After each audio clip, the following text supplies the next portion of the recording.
Viewer discretion is advised.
Welcome, people, to Hello World Sports.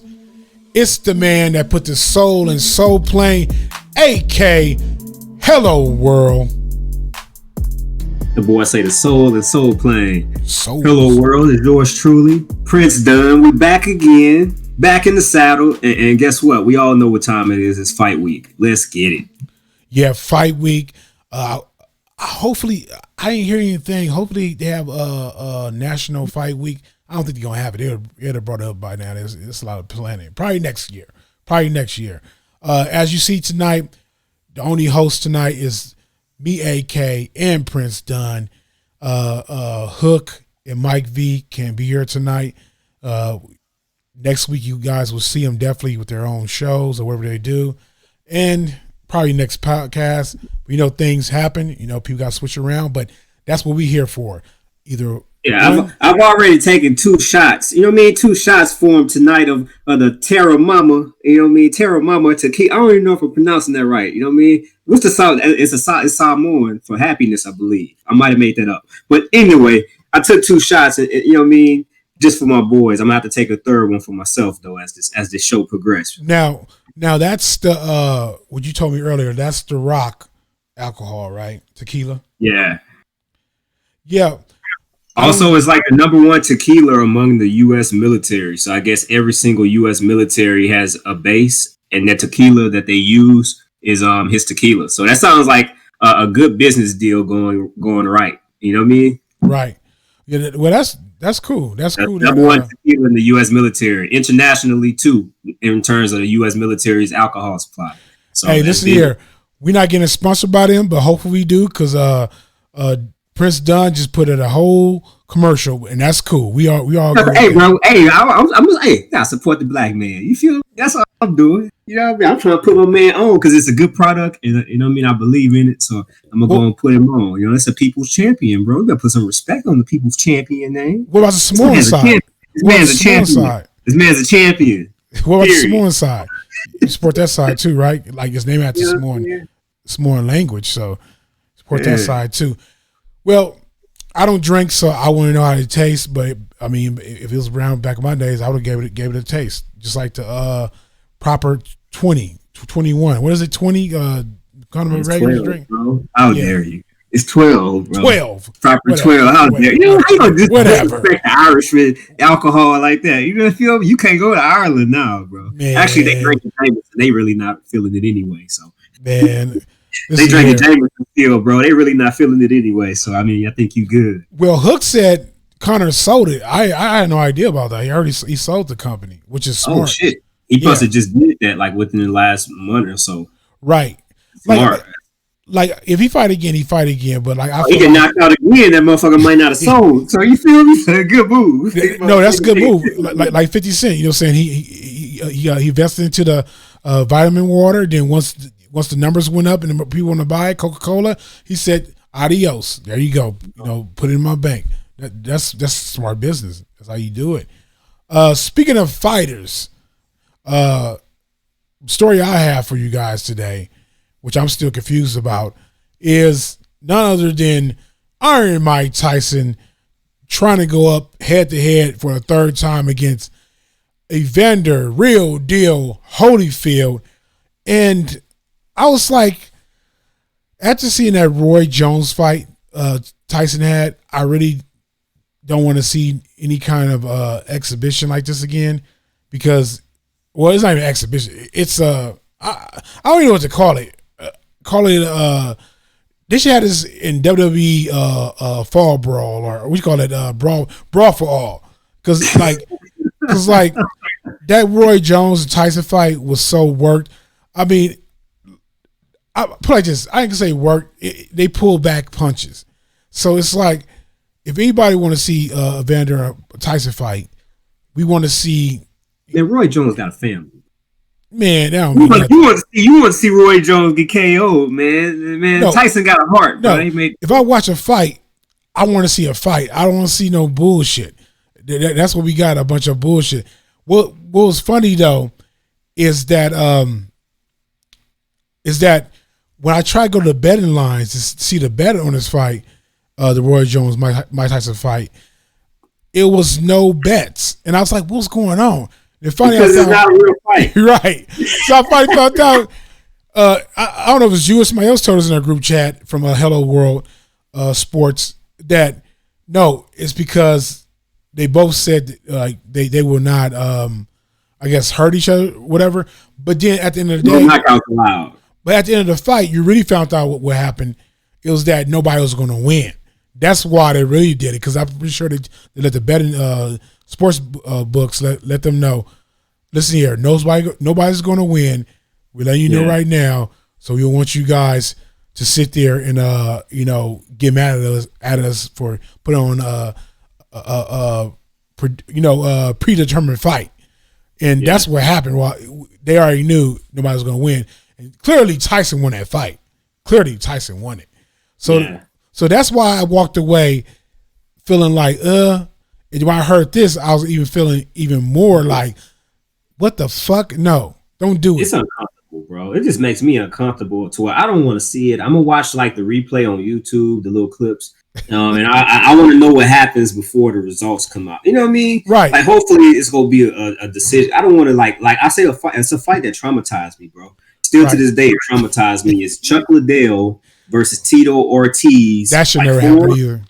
That traumatized me because you saw him, bro. Like I saw like the ESPN 360 on it, bro. And I was like, bro, they let him fight.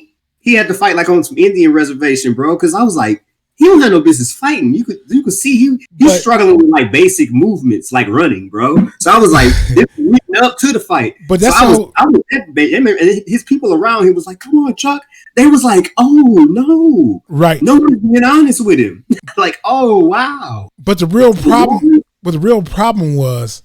is that his woman, everybody. I was like, yeah, really go just let him go in there, huh? No, like, no. The problem with that fight was Oscar De La Hoya showed that he didn't know shit about MMA.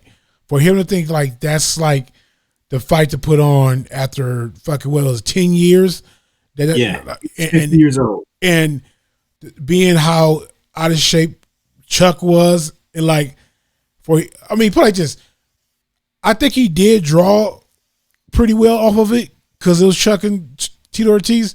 Yeah, but it's like $400K, which is solid. $400K solid. But the payoff wasn't as good because it showed that Chuck was old, because old school Chuck, or Chuck was out of shape. Old school Chuck would have beat Tito Ortiz. But Chuck's style was exposed years ago, though. You know what I'm saying? Which is, don't follow Chuck. Don't jump in and follow Chuck. And we got Hook Beasy probably dropping in a minute. So let's look forward to that. But I don't know how you did that, Prince Dunn. I saw you do that. Thank you. I was about to hit him back. Right on. Yeah. So So basically, you agree with me. This should okay. I forgot to bring this up. So Tyson said the fight is on. Holyfield said Tyson's wrong. There's no fight. There was no complete negotiation of who get paid what or how the payout is. Is this fight still on or is it off completely? I'm confused. Do you know? I think the fight is still being negotiated, but like Tyson is not a part of the negotiations, and I think his manager gave him a little too much information. That's why, like, Tyson is the type of person, bro. Like, you don't tell him what's going on about his career until it's actually already done. Like, for whatever reason, that's because he'll ruin it, or something might happen, or he'll tell the wrong person and it won't happen. Right. So, like, he's the type of guy where, like, after the contract is already signed, his managers and his agents tell him what to do as opposed to negotiate through him, you know? Right. So the kind of fight's being negotiated, but there's no signature on any contracts. So, like, it's going to happen. They just trying to figure out the numbers, the date, who they go put on the undercard, because they'll probably put, like, another YouTube guy on the undercard. So they trying to figure out how they go put the card together. Because I know Lamar Odom is fighting Aaron Carter. So, like, they might put something like that on the undercard. Like, that fight's happening. And so stuff like that, bro. They trying to figure out the details. This been done before, called celebrity boxing or whatever. But whoever started this all back up, they actually do got something. Because, like, it's making me play this. The Vander Holyfield Tyson, I don't care seeing because I feel like it's not going to be a winner, just like Roy Jones fight. But I am interested in these lower cards, like these crazy matchups. It is more entertaining than actual boxing to me. Seriously, nowadays. I see Ben Askren get out there. You know what I mean? Right. See Ben Askren get out there with Jake Paul. You know? Right. Yeah. Askren shouldn't do too bad, being that he gonna do well. He gonna do well because he got the mentality. Right. Bro, his whole career, bro, Cat's been trying to knock him out, bro. And he got the takedown, yeah, but it hasn't always been easy. So, I mean, you know, he got that Olympic gold medalist type of heart, bro, to where he gonna have to be flatlined, like cold, stiff. And that dude ain't been boxing long enough to get somebody that unintelligent about fighting to flatline him, right? He would need to TKO somebody, but he ain't gonna break something. But to TKO somebody, you got to break them. You got to break their will. You got to impose your will on them and break them. Bro, he's not breaking Ben Askren. So I see him gassing and get TKO'd himself. You know what I mean? Yeah. The only way Askren loses his fight is by decision. And he'll lose the fight by decision to a real boxer. Not like a dude that boxed but just started 3 years ago from scratch. Yeah. Not a kid, not 14, not 10, like 3 years ago at like 19. Or how old is he now? I think he's 24. He's young. Jake Paul. I'm not sure how old he is. Yeah, I don't know anything about those guys other than they be involved with this, and I guess they're YouTubers. I'm like, bro, I know some 18-year-olds. You know what I mean? Get with my man. You know what I'm saying? It's just like it's different mentality, man. Right. I think Ben Askren will get the win that night. Yeah, I was waiting for Hook to get in here. He was saying he's gonna jump in. I'll see if he talk about this too, but I don't know. Think about Tyron Woodley been sparring with my man for the last 12 years. Him and Tyron Woodley in St. Louis. They both from St. Louis. Who? So like Askren and Tyron Woodley, they've been trading partners for the last 12 years. And with what's my man name? What's his name, bro? He's a popular. He's Pettis coach too. All right. Mark. Yeah, what's his name? Mark.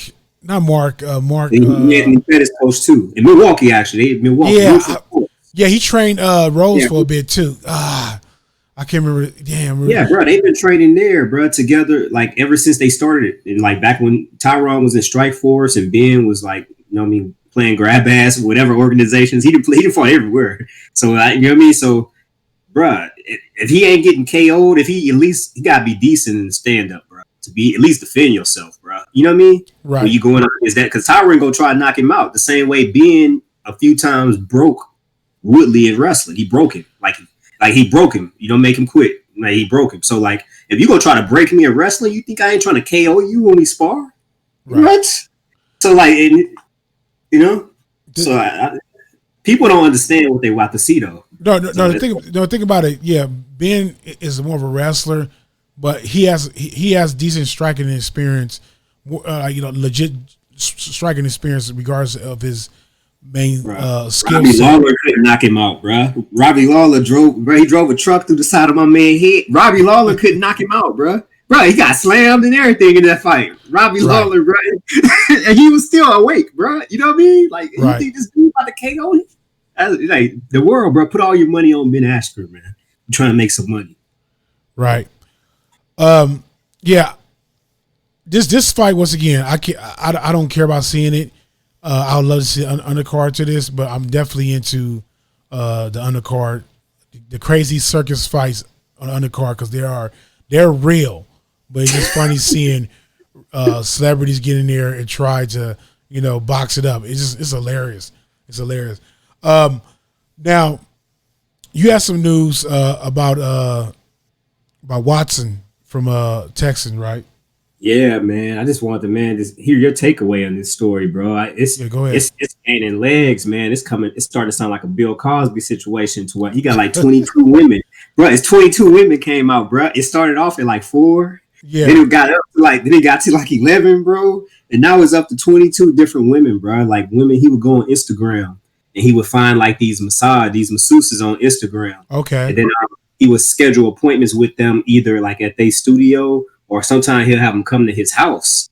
And yeah, bro, or in hotel rooms if he was on the road somewhere, bro. And like basically it was like indecent exposure and some of the stuff he was doing, sexual misconduct to where I'm like, man, think about it like this. If 22 women came out, bro, it's probably way more women that just fucked him and they'll never say. You know what I mean? Right. And these are the women he didn't fuck, most likely. You know what I mean? These are the women that kind of, went the other way, right? Right. Because the women that he did, they're gonna be too ashamed to even come out and address it. Because he actually went in on them. So, but bro, it was like he'll just come out, bro, just butt naked. Like he'll have a table set up in the room.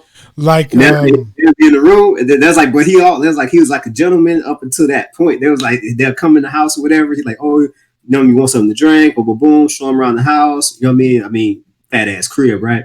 You know what I mean? And so Then there's like he'll set up the table, whatever. Boom, boom, boom. Show us the room, and that's like he'll just come back butt naked, bro, dick hard. I'm like, oh, and then he'll just lay there like he about to. So basically, he does an Epstein, bro, that's crazy, bro. And then there was like he'll just turn around early. You know what I mean? Like they'll be massaging my man for like 5 minutes, and he'll just roll up.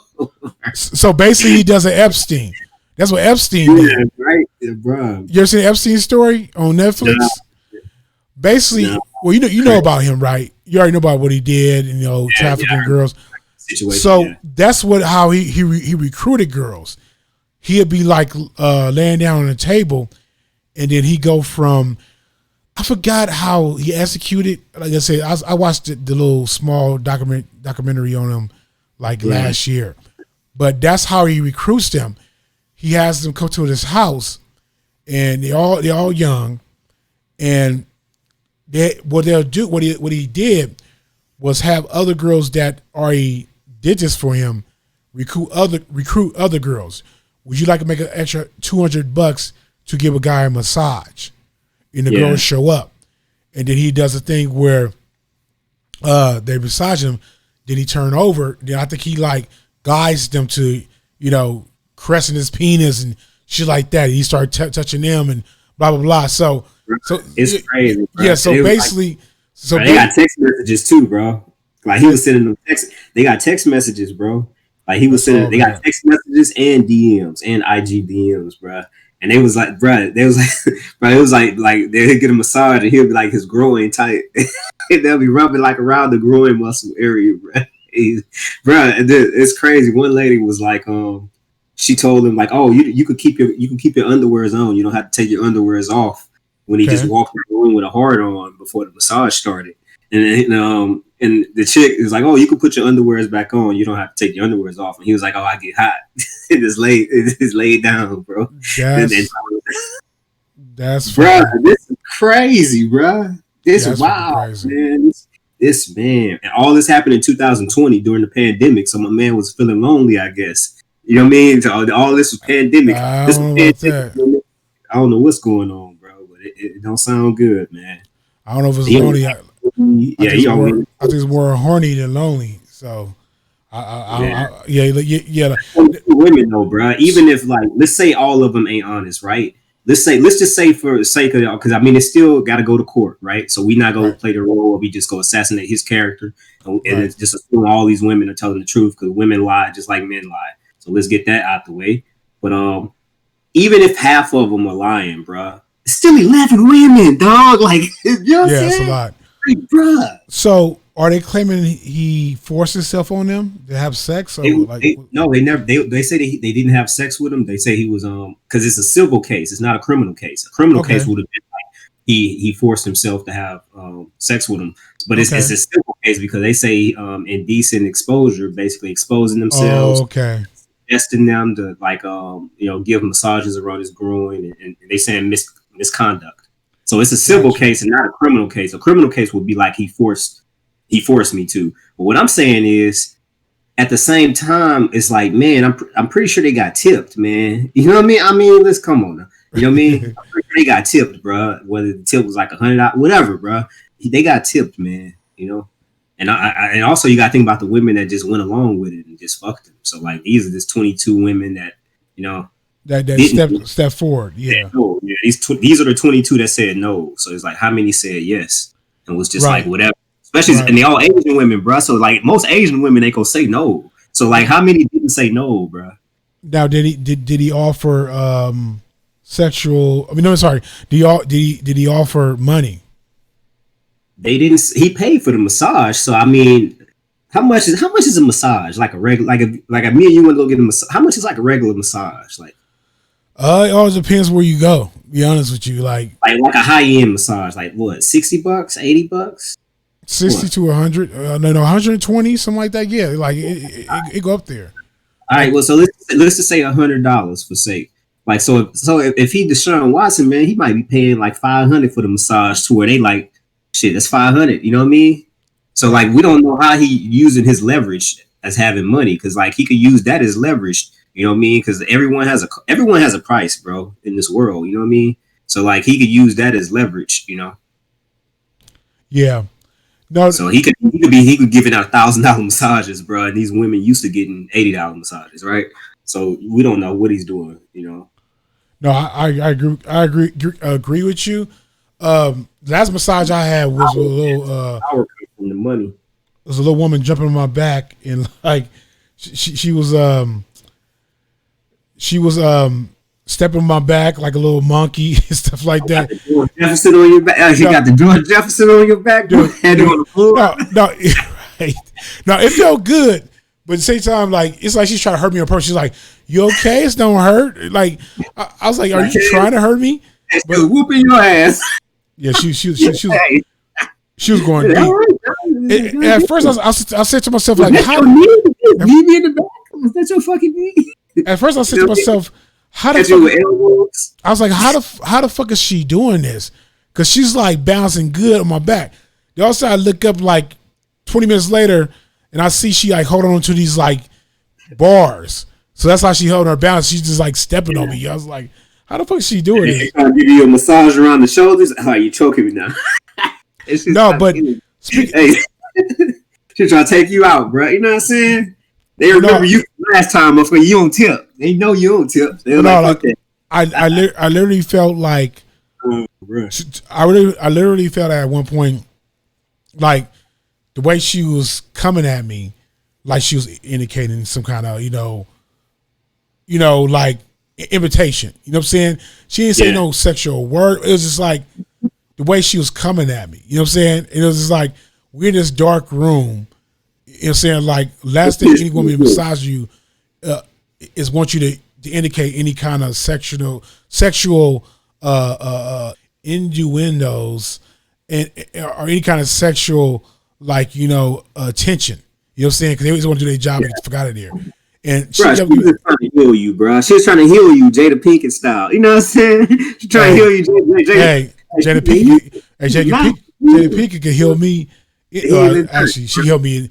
She could help me back then. Jada Pinkett. Oh man, even though she did unnecessary stuff to her face, I'll still get with Jada Pinkett. Anyways,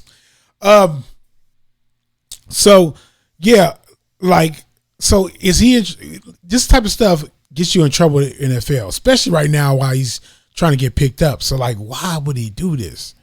That's crazy. I mean, well, he did this during his time playing. So Yeah. think about when you used to, guys like this with power, like money, do stuff like this. They continue to do it because they're not getting caught too, and they feel like They can. since they that's about think about like Epstein. He's like, okay, I keep doing this, I'm not getting caught. Bruh. So let me keep, and then I think it went from that to him actually, inviting friends to be involved, and it turned to something bigger than that. It started being trafficking, and that's. But at the same time, he was making money off of that shit. That's why he became. I think he's a billionaire, but I think it had to do with him just having all these secrets about all these people that was involved with his circle of bad black market type shit. So. I'll just say, bro, I'll say this too, and then we'll move on. But it's like, bro, you just can't do stuff, bro. And you are the starting quarterback that they just paid $30 million a year to, bro. Right. Like $100-something million contract, bro. And so, like, you can't. People know who you are, and if they don't know, they'll find out eventually. If you move in that reckless, that's reckless, bro. Right. That's so fucking reckless, man. Like, if you gonna do that shit, you go to Europe and do that shit, bro. Don't bring that shit here. Like, you know what I mean? That's reckless, bro. You know what I mean? Like, it's tripping, man. Like, that's crazy, bro. It's stupidity too. You know what I mean? This is the way to learn and grow. Cause if you keep on doing shit like that and not getting caught, you're gonna get yourself killed. You know what I mean? Right. Get set up and stuff, man. Like, you know what I mean? Instagram. Like, they don't know who you are, nigga. Like, oh my God, bro. Right. It's crazy. Then you got text messages. That's evidence. You need to be a phone call or nothing, right? You know what I mean? If you doing shit like that, phone call or nothing. They gotta keep that motherfucker under 50. What is it? 12 seconds, 15? How they used to do it in the movies? Like, oh, we gotta keep it under 12 seconds or they gonna trace us. You know what I mean? Like, bruh, it's crazy, man. Yeah. Well, hopefully he get out of the situation, because right now he really need a team to be at. So this ain't helping him at all. Let's go into the topic of tonight, which is UFC 260. Stipe Miocic, I always fuck his name up, versus Francis Ngannou. It took me a while to get Francis' name for years. I finally got that down decently. Stipe, I just call him Stipe. I don't fuck with the last name. When you saw my man face to face a couple years ago, you said it right. Your boy's like, oh, that's Francis Ngannou. You slapped the E. I was like, damn, he don't even got no E in the name. The funny thing about it, I talked to somebody about that today, because we were supposed to fight, and I said, I met him 2 years ago at the International Fight Week or whatever, and I was like, even though I knew he was bigger than me, I can't help but size myself up against every fight I run into. That's just me. You know what I'm saying? I know Francis can give me one shot and that's a wrap. But I know my height. I know his height. But I just gotta feel, the sizing up the moment. Just like Kevin Lee, when we face each other. I'm sizing him up. I'm not planning to do anything with him, like scrap or anything like that. But you gotta do that. You gotta see, okay, can I take him? Okay, he built this way, you know what I'm saying? He he's skilled, but you know what I'm saying? I probably, Kevin Lee, no, Francis. I think that'd be said murder. I think that'd be murder, bro. Hey, the way he did Jairzinho, bro, with Biggie Boy, the way he did my man last fight, I was like, Jesus Christ, like I was like, bro, Herb Dean about to get Jairzinho killed. You know what I mean? He took like 3 extra shots, bro. I was like, Jesus Christ, bro, Herb about to get folks, you know what I mean, sent to the upper room. You know, man, mess around with him. But yeah, it's gonna be interesting to see in this rematch, though, right? Because Stipe knows what he needs to do, and to get the job done. And this fight's not going to decision. Number one, I could see Stipe getting a knockout here. I could really see Stipe getting a TKO here. And also, with Francis, I think he's gonna have to be more patient. He's gonna have to be more patient and just let the shot come to him. Yeah, he can't. He has to be more patient. He can't try to force it, which will burn him out. He's gonna get countered real bad if he's like if he's got to start becoming a little more patient when he's fighting these high level guys, man, because it's heavyweight. Because it's crazy, man, and I think he realized that too when he fought Derek Lewis, because it was like look, I watched that first Stipe fight again, and Stipe caught him with like some shots. And I'm like, bruh, like those same shots, he can't eat from other dudes. Like Stipe, he could punch, but he can't punch like some of these other guys that could really affect Francis if he get hit. That's the thing. If you lose in fights, bro, other than the Stipe fight, he don't get hit, and his chin's up there. Like he's there to be taken. He's there for the taking, bro. It's there for for him to get knocked out stiff. It's there for the taking. And the thing about it is Stipe is definitely faster with the hands. Is that Francis got to catch him? I think Francis catch him clean. That's rap. That's total rap. Total rap. Last fight when Francis touched him, Stipe pretty much was like, "Oh fuck that! I'm gonna grab you the rest of the fight." That fight was just as bad as Francis versus actually it was Francis versus Black Beast. What's his name? Derek Lewis. That was bad. This fight was bad too. The first fight because it was nothing but a clinch fest.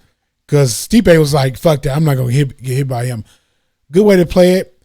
I was talking to somebody about it today, and what he said was true. If it goes past 3 rounds, Francis is fucked. You know what I'm saying? And plus, that means the fight is going Stipe way, where it's some grappling involved. It's not striking. He's fucked sooner than that, brother. He's fucked sooner than that. I say if the fight lasts longer than 8 minutes, he's fucked. So like he got the first round, and he got like 2 to 3 minutes of the second round. He's fucked from that point on. Bro, he just don't have bro, this dude Stipe is the best heavyweight ever, bro. He just don't have the MMA IQ, bro. He ain't been in the game long enough to not finish this time, bro. Whether it be get mounted or get he don't have to get finished by getting hurt. He could get finished by being on the ground and not knowing how to get up and being tired. And you just don't know what to do, and you just protect yourself, right? And the referee pulled my man up off you because you can't get up, as opposed to you're hurt, So if it goes longer than like the first 2 minutes of the second round, then I feel like there's no way for Francis to win this fight. There's no path for him to win the fight, because that means he didn't try to knock him out, and that means that either he missed or he connected, and Stipe was able to roll with it. Right. So let's get into the main card. We're gonna do main card predictions. We're not doing the whole card. I was actually debating not to buy this or not, because this is probably one of the only cards in the last since this year started, 2021, that I feel like the undercard is underwhelming. Really. And I think they feel like, okay, they do want to bring more light to heavyweight division too. So that's why they made sure that those are probably the biggest fight on the card. I mean, any main event fight should be the biggest fight. But when you got other fights that's shining as much as the main event card, you can't do that, especially with the heavyweights. You want the heavyweights to shine. So I'm pretty sure that's why they did this. But I still feel like it's super underwhelming. I mean, not super underwhelming. It's just like one of the most underwhelming cards.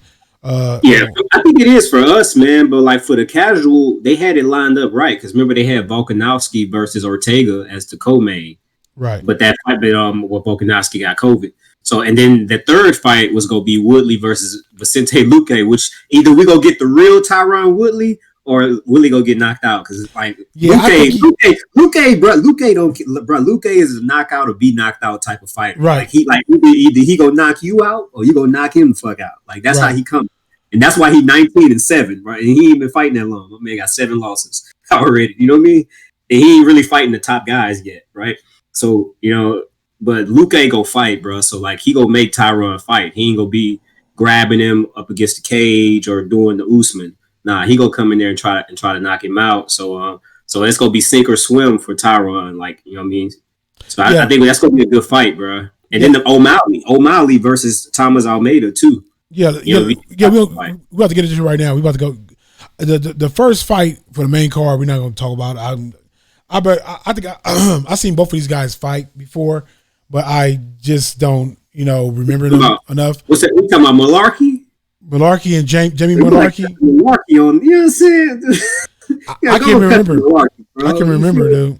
Like I'm pretty sure I saw them fight multiple times, or whatever. How many times you ever fought in UFC? I probably saw it because I watched almost every event. But it's just like I can remember him. But I saw Worthy fight. I've never seen Malarkey fight or heard of him. I think Malarkey, as his last name is Larry. By the way. Tom Worthy. I've seen him fight before. Me too. Yes, this fight could be potentially fight of the night. The way he fight, bro. He fight like he fight. You know what I mean? I mean, I got Kama. I think I remember Kama fighting. I got Kama for this fight. Yeah, I got him too. I'm gonna go with him too. I think this could be fight of the night too. So it all depends on who's more defensively sound in that one. The betting odds don't get too greedy. The betting odds for this fight is very low. It's obviously Malarkey is the underdog. He's plus 100, and Worthy he is actually the one everybody depending on the win, which is minus 130, which is not a lot. So it's pretty much kind of like they consider an even fight, but at the same time, Malarkey is the underdog. Next, we got Jillian Robertson versus Miranda Maverick. I see Miranda Maverick fight. I'm more familiar with Jillian Robertson just because I seen Jillian do a lot of submissions to people, but she's been falling off lately. And for my fight picks, my personal fight picks, I looked up Miranda Maverick and I said, okay, I remember her a little bit, and I picked her just by me remembering my fight picks. I picked her because I feel like Jillian Robertson has the skills to beat anybody on the ground, but lately she's been falling short. So I'm going to pick Maverick, who is minus 167, and Jillian Robinson is plus 134. Yeah, it's an interesting fight, bro, because you got two grapplers going up against each other. Jillian Robertson, like she's a black belt in jiu-jitsu, so her comfort zone is basically in the grappling exchanges. And Miranda Maverick, she's a grappler too. She fancies herself a grappler too, but she's more like an MMA grappler, like overall, you know what I mean? Right. So she really don't have like those like traditional, I guess you could say the ranking system for BJJ. And it's gonna be an interesting fight. I think it's gonna all depend on who has top position. You know what I mean? It's gonna depend on who has top position. You know what I mean? Yeah. And so I like Miranda Maverick as well. Plus she got PhD, bro. So I'm like, man, she got PhD and she fighting. She turned you on over there around. And she attractive. Like she could parlay that into like, you know what I mean, something within the fight game. Because there's not a lot of pretty girls that have that type of intellect like she does. So yeah, she turned you on over there. Yeah, I like her, bro. She seemed cool. Jillian Robinson got good scrambles and transitions on the ground, so I like her about that. But I feel like this fight, somebody going somebody gonna tap out. Hey, yeah. So see, I can see that coming. Tap out. I see that coming. Next we have Sean O'Malley versus Thomas Almeida. It's the homeboy. I'm gonna tell you something my wife did for the first time. Actually, we go through the whole card. I'm gonna tell you, she every once in a while she'll sit there and she'll make a bet like $20 on like a main event fight because she like the people, but this time she made a parlay. I'll tell you what her parlay was in a minute after we get done with these predictions. So we got Sean O'Malley versus Thomas Almeida. Once again, I was talking to somebody today about this fight. Can we talk about the card today? Sean O'Malley minus 335. Thomas Almeida plus 250, which he's the underdog. I like to say this. this fight, Sean O'Malley, I knew wasn't like ready to fight top guys, but I feel like he was a prospect. Sean O'Malley, I say this, he has a skill set to reach. So like I like his footwork too. I think Thomas Almeida may have issues. I feel like if he can't get in on Sean O'Malley, then Sean O'Malley should win this fight, even probably by decision.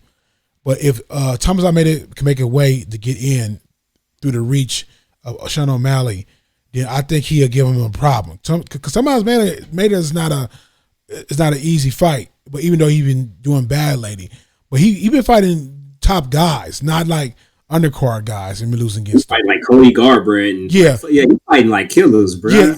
Yeah, like they killed him to the sharks. yeah, he's not like Smoker, who's fighting like undercard guys and losing. You know what I'm saying? He's like fighting legit guys. So this is a tough fight.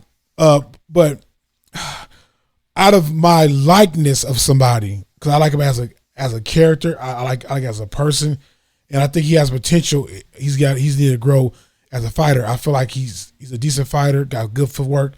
I'm going Sean O'Malley on this one. You going Sean? I'll say this. So like on Thomas Almeida, let me tell you like his resume. He lost to Cody Garbrandt. He lost to Jimmy Rivera, and he lost to Rob Font. Is Sean O'Malley ready for any of those three guys? I just you know what I mean? Right. No. Right. No.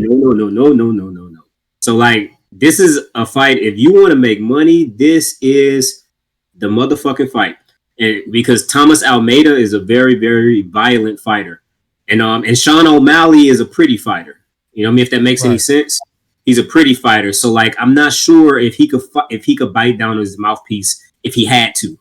No one wants to do that, but can he tap into that if he had to? Like if someone gave you no fucking choice and they just in your face and it's like, you know what I mean? You backing up, you getting in. Because he's a pretty fighter. He likes to touch you and not get hit. And so, which is good. That's the right way to approach fighting. But do you have the ability to bite down on your mouthpiece if somebody like basically pull your card and force you to? You know? Right. And so that's what you go get from Thomas Almeida. We're going to learn a lot about Sean O'Malley in this fight. Because Thomas Almeida, one thing we know he go do, he's a shooto box fighter. He's kill or be killed, bruh. He's a shooto box fighter. He's coming forward and he's throwing hot shit at you. Right. You know. But for this fight, this is the fight. I think if you want to make some money, this is the fight on the card to make money on. I'm going Thomas Almeida by TKO. There you go. Not sure the round, but I got Thomas Almeida by TKO. Okay, the next fight we have Tyrone Woodley versus Vincent. I missed his name. Luque. Yeah, Vicente Luque. Vicente Luque. There you go. I should have had you announce these names. I hate now announcing fighters' names, especially out of the country, foreigners. But anyway, Tyrone Woodley is coming into this fight as an underdog plus 200. Then Vicente is actually the person everybody gonna try to vote for, which is minus 250. I do feel like I heard Tyrone Woodley's speech in one of these videos. I don't know, it was embedded or whatever like that. And I feel like when he was talking about I feel good now, blah blah blah, like all the like the reasons why he has not been successful lately in his head and stuff like that. I think he's still in his head. Everybody can see it. If you're not a casual fan, if you know like about fighting, you can see when he's been in the last couple of times overthinking. Actually, I feel ever since Stephen Thompson, he's been in there overthinking every fucking thing his opponent doing instead of like pushing forth the action and making stuff happen. I seen fighters do this before that had that same approach. They try to come back and saying, "Oh, they more healthy or this and that, or my head was here and there," and they come back and still get their ass whooped. It's like you can say it, But to get in there and execute what you feel like you were mentally flawed at is a whole different story. And especially since against a guy that's a legit threat almost everywhere. So Yeah. it's like I think I could see Vicente actually getting a submission. Tell you the truth, I could literally see. How dare Oh, you? sorry, that's the wrong one. How dare you? No, Tyrone Woodley is good at defending and stuff like that. But just to see how he acted against He's never been submitted. How dare you? He's never been submitted in his career. He's a black belt. How dare you? Right. But I'm saying at the same time, oh man. Because the thing about Tyrone Woodley, last couple times I saw him, he's been so fragile. Did he get to take it down by Gilbert? I don't know. Was it Gilbert took him down? Who They took all him took down? him down. Because in his defense, bro, his last 3 fights, he lost. Right? So he beat Darren Till, defended his belt, and then he lost to Usman, 5-round fight. But then he came back and lost to Gilbert Burns, 5-round fight. And then he lost to Colby Covington, 5-round fight. So, like, look at who he lost to, man. I really don't know where Tyron's at, bro. He's 39 years old, and he's fighting Colby Covington, Gilbert Burns, and Kamaru. He's 40. He's 30. He's 39 years old. He should not be fighting guys that's, like, at their prime, bro. Motherfuckers 32, and they, like, the motherfucking prime. He shouldn't be fighting guys like that. He should be fighting guys like Stephen Thompson or Damian Maia or like Robbie Lawler or like older guys, bro. He's fighting young guys that he's almost 40. He need not be fighting actually at 40, but he got like 6 kids. So like, you know what I mean? Right. No, but the thing about it, I still think dark skinned chicks you'll see, bro. So he gotta stay on his game. You feel me? I still think he's a good fighter. I just think that he's too much in his head. Like, instead of doing offense, he does a lot of defense now. That was his problem in the last 3 fights. It's like he's so worried about getting knocked out or anything like that. He's not doing offense. He's more worried about. I think he's afraid of gassing. I think gassing is his biggest fear. I think so. Like he's want to be defensive, but he's trying to preserve energy. You know, maybe. But I'll take Vicente Luque in this fight because I feel like he's younger. He's hungry, and I feel like once again Tyrone Woodley still is his own head. For him to say what he said, I still feel like he's still fighting these thoughts in his head. If he's still good, is he still good enough? Can he still do it? Does he have the right offense to finish somebody like Vicente, which he probably need to because doing 3 rounds with him still is a fight that, you know, saying like he can't sit there and just defend and not try to get knocked out. He got to do something. So I know that's still in his head when you go in there, let alone you're trying to figure out this guy strategy towards you, the feints and all that type of stuff. You can't do all that at once. You got to. I'll say this too, though. I'll let you know this too. They trained together at American Top Team for years, the same way they did with Robbie Lawler. So him and Luque knew this fight was coming. They actually talking about this happening like 3-4 years ago when Tyrone was champion or when Tyrone was on the rise. And when Luque was kind of just getting his feet wet, they talked about potentially fighting each other and how they would handle it and how they would handle it different than him and Colby would handle it and things like that. And so they expected this to fight down the road at some point, but they spent years at American Top Team training together. So it ain't gonna be much of a filling out process because they know each other. You know what I mean? So they know what they want to do.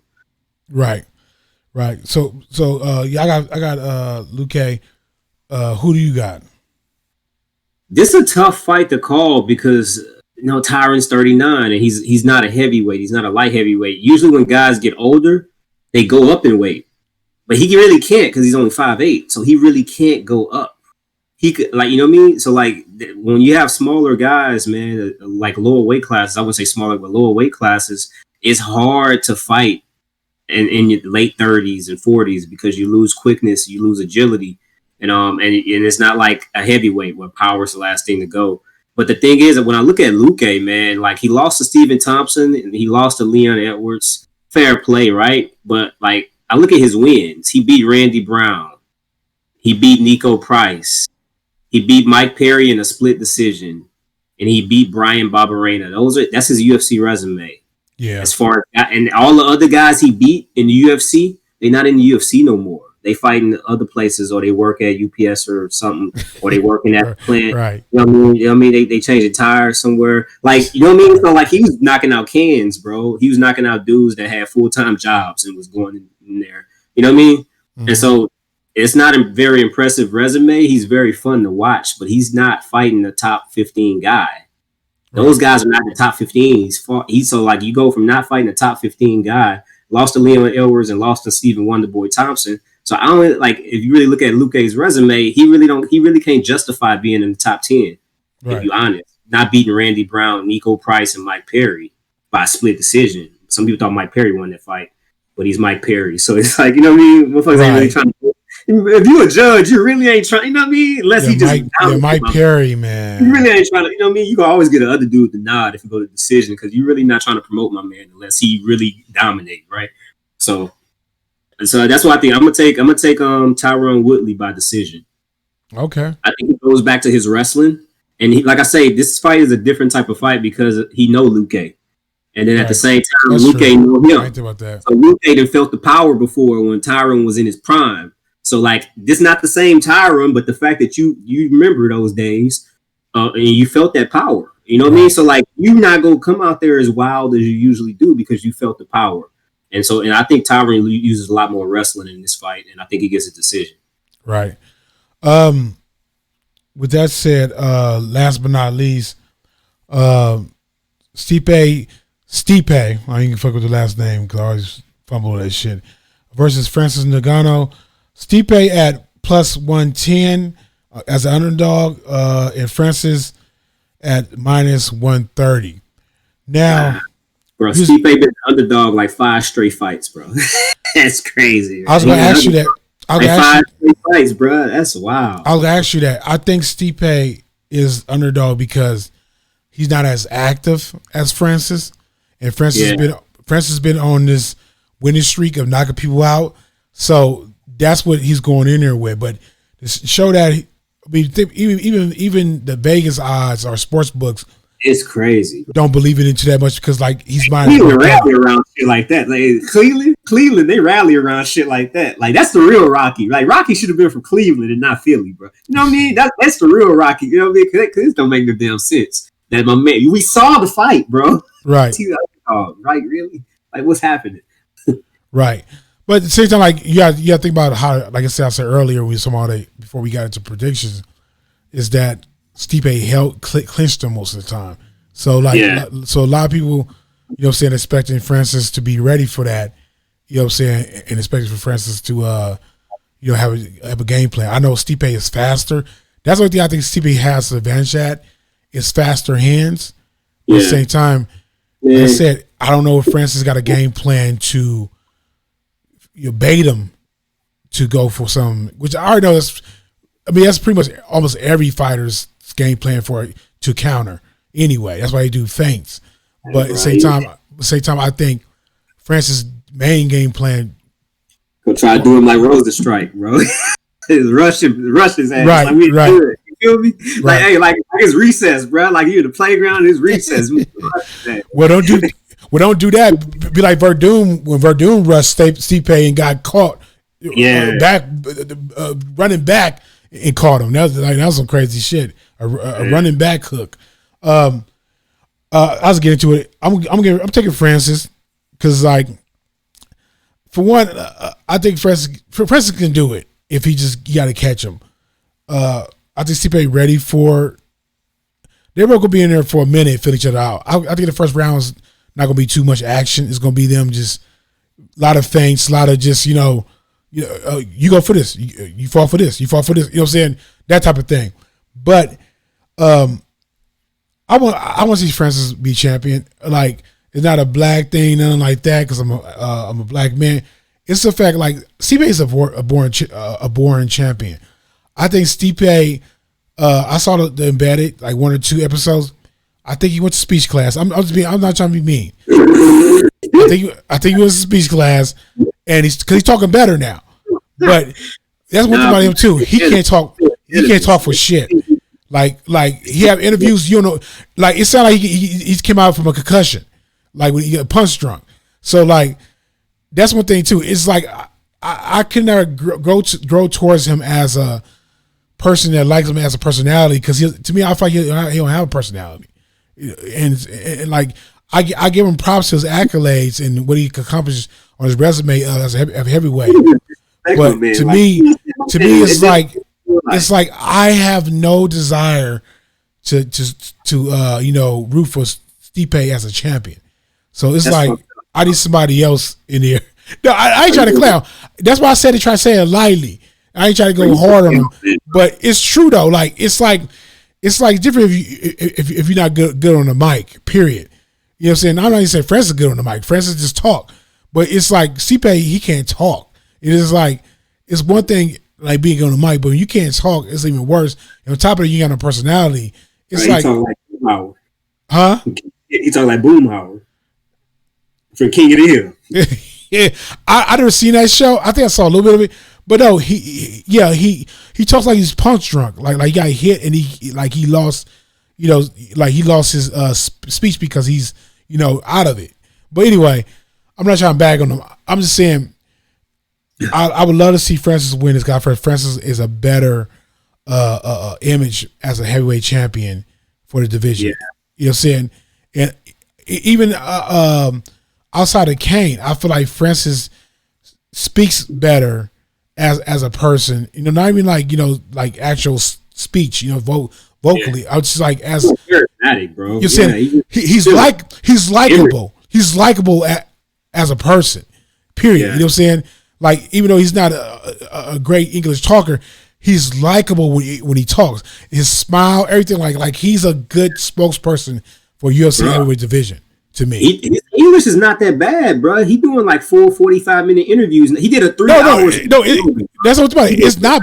He learned English 3 years ago. He just started speaking English 3 years ago, bro. Yeah, that's what I'm talking about. That's what I'm talking about. It's not bad. That's what I'm saying. Like his English is not even broken no more. What I'm saying, but period. Like promo wise, he's not kind of amazing promos like a McGregor or anybody or Tony Ferguson, nobody like that. He was an asshole. Knocked him up to the moon, and he was coming out there like Conor and just like killing people, bro. He almost killed Jorginho. So if he was out there trying to kill people and he talking shit, now you're just an asshole. People could try to murder you after like all kind of stuff. No, but what I'm saying though, when he talks, he's a charming person. You know what I'm saying? I'm trying to be charming. You know what I'm saying? So like he has a personality. I feel like Stipe, even if he could talk well, not trying to bash him, what comes out of his mouth, if you understand it or not, it's not. It doesn't make you like him as a person. Like I feel like Stipe has no personality. He's like he's just a fireman. That's a fighter. That's it. That's all you can take from him. Seriously, I don't find anything impelling about him. But anyway, I'm gonna give it to you because I'm trying to wrap this show up. Who you got? I think I already know you got, but go ahead. I got Francis. You got Francis. It's an interesting fight, man, because Francis, he has like they call a great equalizer, man. We've seen it. We've seen Francis before, right? Like and let's talk about like when it comes to boxing, like we've seen Francis before with you think about guys like Sonny Liston, or you think about guys like George Foreman. Like George Foreman lost to Ali and retired for 10 years, right? He couldn't take loose. Deontay Wilder. Like you see these guys, Mike Tyson, you see these guys come around, and these knockout artists. Tyson kind of different because he's more technical than those other three, but guys like this, man, that are all power and lacking the technique department, they eventually get caught because of the technique. And the more you fight, the more film people get on you. And the good thing for Francis is that his last 3 fights have been like a few seconds. So I think they said like his last like 3 or 4 fights, it's like a total of 2 minutes. Like one fight 30 seconds, like another fight, 48 seconds, and another fight 1 minute and 12. And it's like you put all that shit together, and it's like 2 minutes of fighting over the course of like 4 fights, bro. So it's like it's not a whole lot of film, but if you had more film on him, then these coaches would game plan it up because it's just all bad. The technique. That's true too. That's true too. Like it's really bad, man. Like you know what I mean? Like it's real bad. Like it's bad.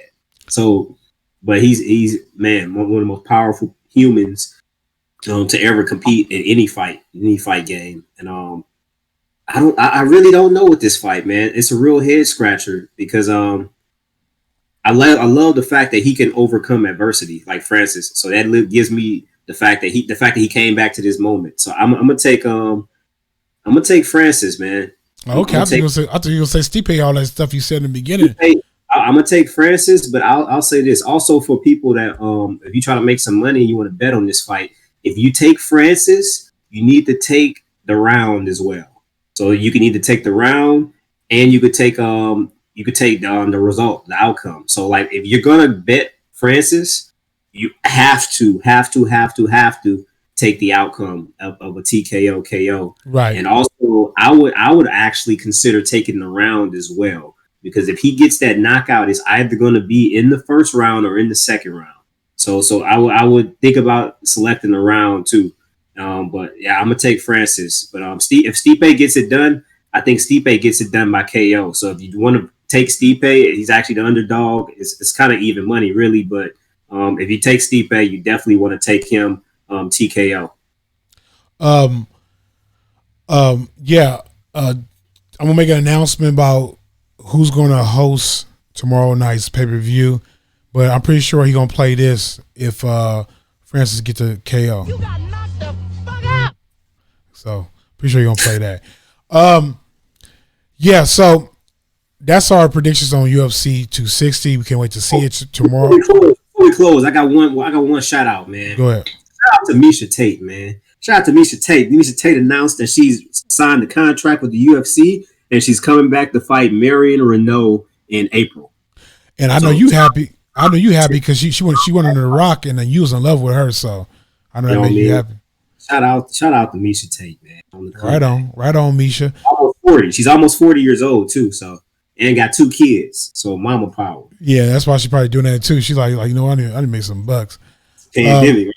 You know what I'm saying? Yeah, these women nowadays is gonna be hard for her though. And she needs to stay way far away from Nunes. That's all I'm saying. Everybody do. Unless you Cyborg. I want Cyborg to get one more shot. Yeah, that's our predictions. I was bring a story about 2 bet stories. Oh yeah, actually to my wife. The other ones I'm gonna leave it alone because I wish Mike V was here because he was more. He knew about that story. Actually, I brought up last week, but he's more into that story than anybody else. But so I think I said earlier, my wife she does every once in a while mainly pay-per-views. Got people that she like as fighters. She'll bet on that main event fight. Uses like $20, and so far she only hit like twice, I guess.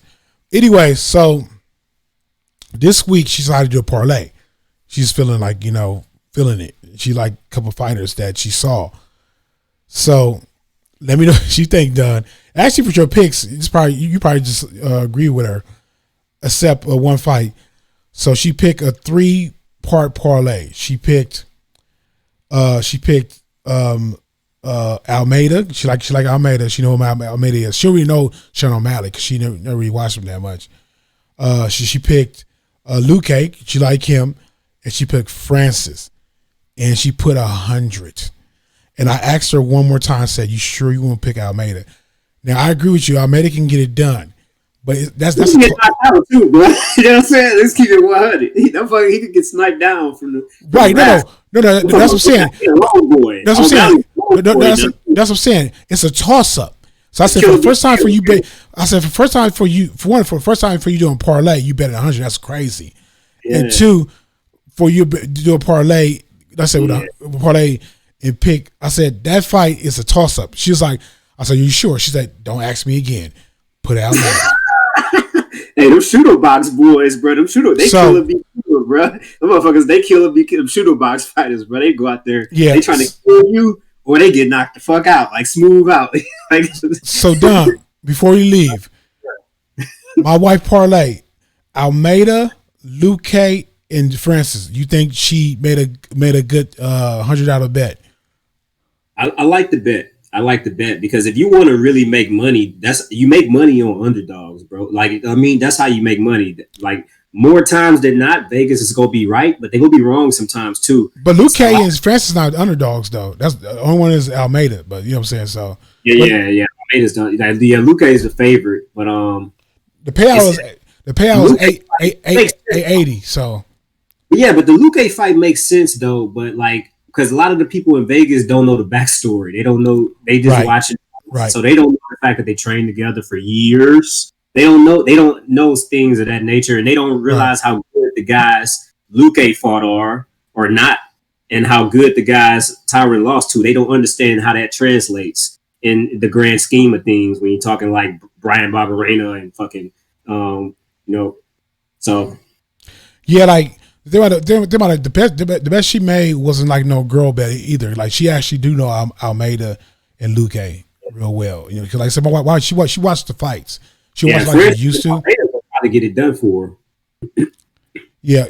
Like the payoff is 880 something. So yeah, like she hit. So that and everybody know, go for the wifey. That's her best. So if any of those guys fall off tomorrow night, she's done with her bet. Anyway, anything you'd like to say before we leave? I got one thing to say before we head out. It's an announcement for tomorrow night pay-per-view.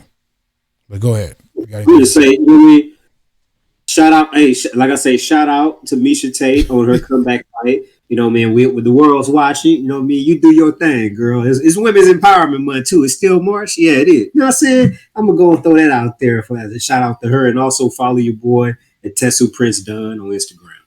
There you go. Also follow Hello World on Instagram. Follow Hello World on Facebook. All our information is in the description below. But before you leave, please like, subscribe.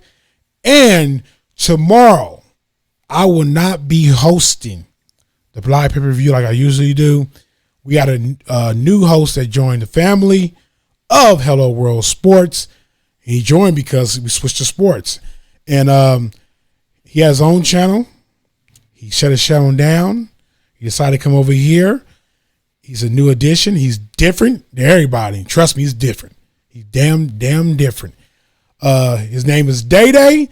He does his show from his basement, and he will be doing UFC 260 live reaction from his basement here for Hello World Sports. So get ready for that. Please tune in. He's a very interesting character. You will want to tune in. Trust me. With that said, for Prince Dunn, and I might as well shout the other boys out that's not here. I thought Hook would jump in here, but I guess he got tied up again. For Hook, Mike V. For Prince Dunn. For your boy AK. Goodbye, world.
Hello.